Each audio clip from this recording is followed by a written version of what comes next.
I'm Jacob Kaufman with nerdonthestreet.com, and this is your Nerd on the Street news for the week of January 18th, 2014.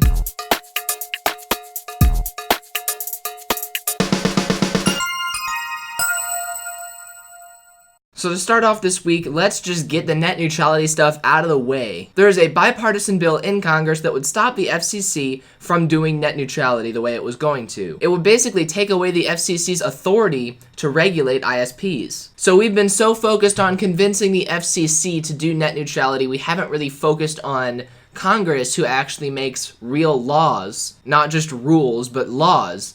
And if they pass this law, the FCC will not be able to classify internet service providers as Title II public utilities. The bill would define broadband internet access as an information service, and I should add the internet is an information service. Now everyone's getting worked up because the people making this bill have received huge donations from internet companies, AT&T, American Cable Association, Time Warner Cable, Comcast. But there's something to be said for not having net neutrality as well. We want net neutrality to allow small businesses, small online presences like my own website to be able to exist on the same level as large companies' websites exist. That didn't really come out very well. You guys all know what net neutrality is. Well, remember, if the government is regulating something, that is going to do some stuff to the industry. If the government starts regulating internet, there goes all of our internet innovation that's been happening. We've been getting higher and higher speeds. If the government takes over regulating this industry,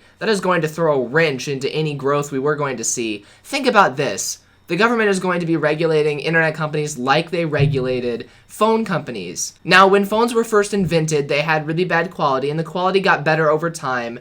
But when was the last time you heard anything about phone lines getting better quality? When was the last time we've had improvements to phone lines? Nobody improves phone lines, and nobody would improve their internet service just because the government's regulating them. They're just going to meet any demands the government makes of them. It would be giving any regulated internet service providers more of a monopoly over the internet. Another article refers to the same bill as a Republican bill. I want to point out this isn't really a partisan thing because both Democrats and Republicans suck at technology. Neither party's platform really has anything to do with technology at all. This is really a case-by-case basis for who net neutrality could and would benefit and who it could or would hurt. And before I move on, I want to point out that in some of these conversations, I hear people saying, "Oh, well, you're talking about a worst-case scenario. Don't ask what-if questions. What if?" We can ask what-if questions. I think what-if questions are perfectly fair because if the government is putting in place rules and laws, those are going to be in place forever until they get repealed or overruled by more rules or more laws. So assuming that the government gets what it wants and it gets to regulate the internet for at least the next 200 years, you don't know what's going to happen for the next 200 years. I don't know what's going to happen. We're all allowed to ask what-if questions. What if this situation happens and the government uses the powers this way? Those are legitimate questions that we have to ask.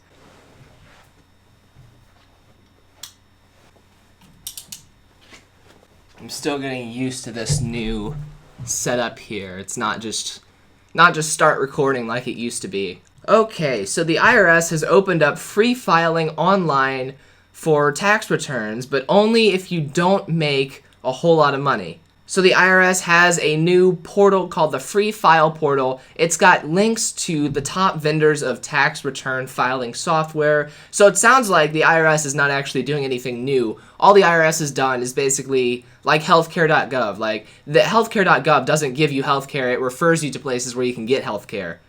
And then they fine you if you don't get healthcare. That's a separate issue though. So this webpage that the IRS set up, government agencies set up a webpage. Of course it's in the news. I just clicked on the link, and they're telling me that I need to enable cookies before they will let me access their website.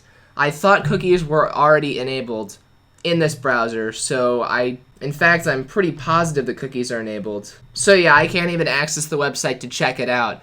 But yeah, like I said, it's a web page, sends you to 14 different pieces of software that are free if you make under certain thresholds annually, like I said. In general, if you want free online tax refund filing, you'll need to make less than $60,000 a year in gross income. But some of the more popular services, such as TurboTax, have other restrictions. TurboTax is only free if you make under $31,000 a year. The idea is that if you make over those amounts, they're okay with anyone filing. If you make over those amounts, though, you can probably afford to pay for the software. Now, that said, if something's free for one person, it should be free for everyone, in my view, but you can decide whether you like this or not. The IRS is also saying they are going to delay paper filings not online for an extra week because they want everyone to be using the online stuff that a lot of people have to pay for. So yeah, definitely check that out the next time you're filing your tax return. Now on to stuff we actually care about. Samsung has hired Lee Don-tae. Who is that? Well, he is the co-founder of an old design firm. The other co-founder of that design firm was Johnny Ive. Johnny Ive is the guy at Apple who designs the iPhone and the iPad and even a lot of their Macs. He is known for being the genius design person at Apple that is responsible for a lot of Apple's cool designs. So yeah, Samsung has hired someone very close to Johnny Ive. So, that's all that's in that article. You can make what you want of that. Here's another article. Tech giants increase offer to $415 million to settle a no-poaching case. So apparently Google, Apple, Intel, and Adobe are together offering, like I said, $415 million to settle a lawsuit that accuses them of cutting secret deals not to hire each other's workers. So yeah, tech giants in Silicon Valley had secret deals not to hire each other's workers. Now, why would they do that? Wouldn't, say, Samsung want to be able to hire Johnny Ive from Apple? Well, by agreeing not to hire former workers of other companies, basically what happens now is companies have a monopoly over their own employees. As in, if an employee asks for a raise and threatens to quit and go work somewhere else, then their boss can say, well, you can't quit and go work somewhere else because all of our competitors have agreed not to hire you. So yeah, it basically takes away the advantage of the free market, which is why there's a lawsuit against them for it. And yeah, now they're a bit embarrassed and they're offering millions of dollars to cover that up. Just an interesting tidbit, it is suspected that Steve Jobs was likely the central figure who organized this thing, so that's interesting. As previously said, I said interesting twice. I'm sorry. Facebook open sources new artificial intelligence smarts. So Facebook has some software modules that can do image recognition. If you upload photos to Facebook, it'll offer to tag people. You don't even have to type in their names. Sometimes Facebook can automatically figure out all the people in your photos. There's also language modeling. So figuring out what people are interested in based on what they're typing into their Facebook posts. Doesn't seem like really complicated stuff, but there is a lot to improve in the way of artificial intelligence. So it's really cool that Facebook has open sourced some of the stuff that they use on their website and even some of the stuff they're not using on their website yet. And now everyone is free to take a look at those modules, those algorithms. And everyone is free to use them in their own projects. The government will probably be trying to use them in its projects, and speaking of the government, I know that was a horrible segue. Local and state police can no longer use federal law to seize assets. So there was this thing called civil forfeiture, where police could basically seize cash and vehicles and other assets from civilians without evidence of a crime. They basically say, you have to prove that we have to return this. You have to prove that you didn't commit a crime, so you have to prove your innocence, or else we're going to keep all your stuff. And then if the civilian failed to do so, then local and state police were allowed to keep up to 80% of the assets, and then the remaining 20% would go to federal agencies. So yeah, that is obviously a clear violation of due process, and police are no longer allowed to do that. The seizure program began 3 decades ago as part of the federal government's war on drugs. I'm sure it was. Activist pulls off clever Wi-Fi honeypot to protest surveillance state. So in Sweden, there was a security conference, and one of the speakers at the conference actually set up an open Wi-Fi hotspot for everyone to connect to. Everyone connected to it, and then during his time speaking, he showed some of the stuff that people were using this open Wi-Fi hotspot for. Basically, just exposing how insecure public Wi-Fi hotspots are, for one thing. But if he could do this with an open Wi-Fi hotspot, the government wants permission to do this with all Wi-Fi hotspots.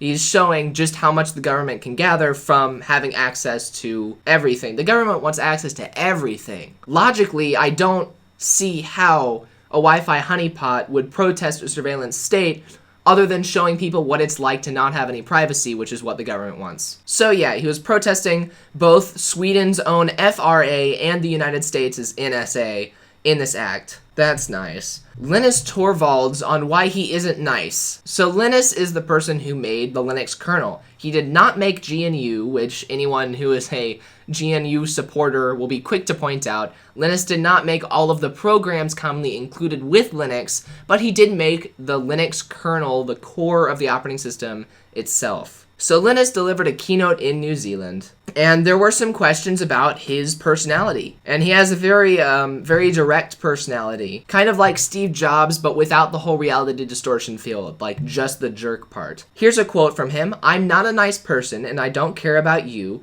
I care about the technology and the kernel. That's what's important to me." He said, "Some people think I'm nice and are shocked when they find out different." He also responded to a question about the problem of diversity in open source. Someone asked, we don't have a lot of female people working on Linux. We don't have a lot of minorities working on Linux. What do you think about that? Linus said, "The most important part of open source is that people are allowed to do what they are good at, and that all that diversity stuff is just details and not really important." Now, before we all yell at him, let's take a look at what he was saying. We don't need to have 30% this ethnic group, 30% this ethnic group, 30% this, 50% each sex. We don't need to have a clear number of people from every minority working on projects. The most important thing in open source projects is that you have people who know what they are doing. So like affirmative action stuff in the open source world would not benefit open source. That's what he's saying, and I agree with him. Of course, the media jumped on it because the media is progressive. The mainstream media, that is. What we're doing right here is not mainstream media. Believe it or not, 600 subscribers does not classify you as mainstream media. But yeah, Ars Technica sent him a letter about this asking him to explain himself, and he responded. And he actually talked about how diversity does not just mean ethnicity and gender. Diversity can mean differences in personality. Some people are nice, some people are mean. Some people like politics, some people just do care about the technology. Some people are interested in legal issues, some people are interested in commercial issues. And as he pointed out, some people in the open source world actually care about making everything open source, and it's an ideological thing to them, such as Richard Stallman makes it. But then some people, like Linus himself, don't really mind if commercial interests are using open source software. So yeah, diversity is not just about, physical appearances. Diversity is about the way people think, and there is certainly diversity in that aspect in the open source world. So, Google's security researchers have published a pair of Windows security flaws. Microsoft does not have a fix for either of them. The first one affects Windows 7 only and results in minor information disclosure. Microsoft says, and Google agrees, that does not warrant a fix. Don't worry though, Windows 8 and up do not suffer the same issue. The second bug is more significant. It actually is a bug where Windows does not properly check the user identity when performing cryptographic operations. So what that means is that shared data that should be encrypted when you're sending it between people is not encrypted correctly, and third parties can get a hold of that information. Now you may be saying, hang on, isn't that irresponsible for Google to be publishing security flaws like that? Aren't people supposed to keep those on the down low until the manufacturer has a chance to patch it?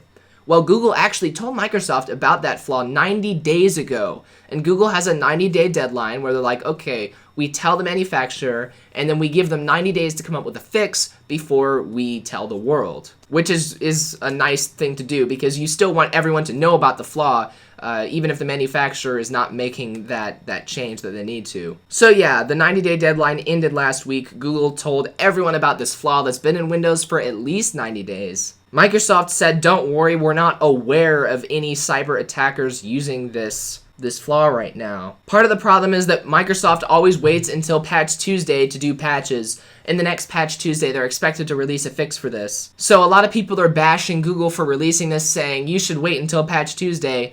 And a lot of people are bashing Microsoft, saying you should not wait until Patch Tuesday, give us the fix right now. So yeah, I think both of those arguments have merit. Honestly, Google and Microsoft are competitors, and if Google wants to point out flaws in Microsoft's operating system, I think they're free to do so. Now, if Microsoft wants to form a security team and try and hack into Google Drive, they're free to do that. If you spend a whole lot of time on the internet and you've ever had commercial security software, Norton, McAfee, things like that, you've probably had false alarms coming from your security software. You've downloaded a file, you've had the software flag it and say, hey, that's a virus. You spent hours researching it, and then you found out, oh, that's actually not a virus. It's really annoying. I've had it happen to me. Really annoying, and it trains users not to respect their security software. So then later, it's kind of a boy who cried wolf kind of thing. Later, when there's actually a virus on the system, then the users are like, oh, well, the last 10 times it flagged a virus, it wasn't a problem, so why would it be a problem now? So yeah, security researchers are urging developers of security software to try and minimize those false positives and to really focus on doing that rather than focusing on catching every single threat, because it worsens the problem if users are not paying attention to their security software. It's not making the malware issue any better. In other news, a video game called Hotline Miami 2 was recently released. I have no idea what the game's about, so I don't know if it's about anything controversial or not. But the Australian Classification Board, which I'm assuming that is their version of the EPA or someone who rates video games. The Australian Classification Board refused to classify Hotline Miami 2, which in Australia basically censors the game because most shops, it sounds like, aren't allowed to sell games that have not been classified by that classification board. So yeah, basically, this video game was censored in Australia, and the developer of the video game says, just pirate it. I cannot pronounce this developer's name properly, but he says if the game ends up being not released in Australia, just pirate it after release. No need to send us any money, just enjoy the game. And one of the most obvious and most spoken about effects of piracy is that the developers lose money when people pirate games. However, in this case, that's not happening because the people in Australia could not legally buy the game anyway. So yeah, I had never thought about it this way before, but basically government censorship justifies piracy. So great job, governments. I never heard of something being censored in Australia before. I thought Australia was pretty open. Like I said though, no idea what the game's about. Not going to look into it right now because I have to tell you guys about the Twitch music library. So I think I talked about on this show when Twitch started censoring songs, copyrighted songs. If Twitch's servers detected any copyrighted background music playing in your stream, it could be music from your iTunes library, it could have been music from a video game itself. If it detected any of that, then it would mute your video in 30-minute segments. And it actually backfired and muted some of Twitch's official content. So everyone remembers that failure. Well, now Twitch has licensed out about 500 songs that you can use on Twitch without being sued. You know, I put my videos on both YouTube and Dailymotion, if you didn't know that. And I also use services from time to time, like Twitch, like Livestream. I kind of wish, you know, YouTube has a music library. YouTube has a royalty-free music library you can use for YouTube videos, but you may not be able to use those videos on other websites. Now Twitch has this Twitch music library, and I have a feeling that licensing is only good on Twitch. What I'd really like to see is a collaboration between major content producers, or even if we just leave the content producers out of the equation. You know, I don't care what Twitch or YouTube thinks, but let the music labels collaborate and release a library of royalty-free songs across any platform so that I can upload the same videos to whatever platforms I want to and not be limited by my audio. A lot of people are upset that there aren't really any major labels like Sony Entertainment, Universal Music, Warner. There are no major music labels in this deal with Twitch. It's more like small-time labels, Monster Cat, Fool's Gold. And the Twitch Chief Strategy Officer, Colin Carrier, tried to cover that up in his quote, "By working with both established and upcoming record labels, make no mistake, they are not working with established or upcoming record labels. They're just too cheap to work with any real record labels." That said, like Monster Cat does Noise Store Music, I'm not saying that the smaller labels are bad. I'm just saying don't let them trick you. When they cheap out, they cheap out. There is no excuse for that. So yeah, make of that what you will if you make Twitch videos. Last week, the United States imposed sanctions on Crimea, and they did that because Russia is in Crimea, and they're saying, okay, if Russia's going to take over Crimea, we're not going to do business with Crimea. So I didn't know that this was even possible. I actually didn't know this was how this country worked, but the United States said, okay, we're imposing a sanction on Crimea. Now Apple has suspended all developer accounts registered in Crimea. Valve has terminated access to Steam for any accounts registered in Crimea. And I don't know if any other companies did that as well, but it's kind of weird that it was just an executive order saying we're not going to do business with Crimea. I didn't realize that the United States government could force companies not to allow online access. Like, it's the internet. They're not physically going there and doing business. But the United States government, just by the president signing an executive order, can force Apple not to allow developer accounts to be registered in Crimea, and can force Valve not to allow access to Steam for accounts. Like, it seems really rash, and I don't see how it's going to, well, I don't want to get into the politics of it, because whenever I talk about politics on this show, I feel like I'm ranting, and I don't know as much as I think I do about the subject, so I won't get into the politics of Crimea and Ukraine and Russia and the US. But yeah, Crimea's internet is pretty screwed right now, because they've got some sites like GitHub or some of Intel's websites, for some reason, they have been blocked because of Russia's blocks that they put into all of their internet, including Crimea's. Wonderful, wonderful, wonderful. Yeah, I'm not blaming it on any one country. They're all doing stupid stuff that is hampering the internet. Do not hamper the internet. Uh-oh, AOL is restructuring. Layoffs and site closures likely. Will AOL be finally closing? Will I finally get my parents to use something that's not AOL? Probably not. AOL itself, the core of it for the time being, is probably safe. But I got this story from TechCrunch. And TechCrunch used to be an independent news site. I used to read it years ago when it was an independent website, and then I came back to it a few months ago when I started making this show, and much to my chagrin, AOL had bought it. And AOL also owns Engadget, which I did not realize. And TechCrunch and Engadget, those are both tech blog websites, if you didn't know. Both of those are part of something called the AOL brand group. Like, AOL's got this group of a bunch of different brands they have, and that's where most of the layoffs and the cuts happening will happen. The layoffs will not be on a mass scale, but yeah, they will be based around changes within the brand group. TechCrunch actually doesn't know which sites might get closed or which sites might get combined. AOL owns Huffington Post? That explains the advertising. Yeah, it should be noted, the TechCrunch did not get this information because they're owned by AOL. This actually came from a anonymous tip, just like all of the other, or most of the other TechCrunch articles come from. So I bet whoever was researching this within TechCrunch was like, uh-oh, I just got an anonymous tip that my job might be on the line. So yeah, I enjoy reading TechCrunch. And yeah, it's one of the sources I use for this show. If you didn't know, I use a lot of PC World articles. I used to use a lot of Computer World articles. Those are kind of slipping, but that's owned by the same company as PC World. But yeah, I use Ars Technica, I use TechCrunch a lot, The Verge I use some of, and you can always find all of the sources for this show, for all the stories I'm talking about. There will always be an article about that story in the description of this video right below that like button. If you've noticed me saying that the past few videos, I heard that it's like a psychological thing. If you remind the viewers that the like button exists, they'll be more likely to click it. I haven't actually had the time to analyze the statistics and see if you guys have been liking these videos anymore. Liking really isn't that valuable to me. Sharing is super valuable because then you're bringing other people into the audience. And of course, I always love it when you guys stop by nerdonthestreet.com and drop me a line there. So yeah, that is all of the subtle plugging that I have to do at the end of every episode of this show. For now though, that's all the stories. This was a pretty long show. So yeah, hopefully that was a good return to weekly Nerd on the Street news. So I will see you all next week. For now, though, I'm Jacob Kaufman. I'm Nerd on the Street, and I will see you guys later. See ya.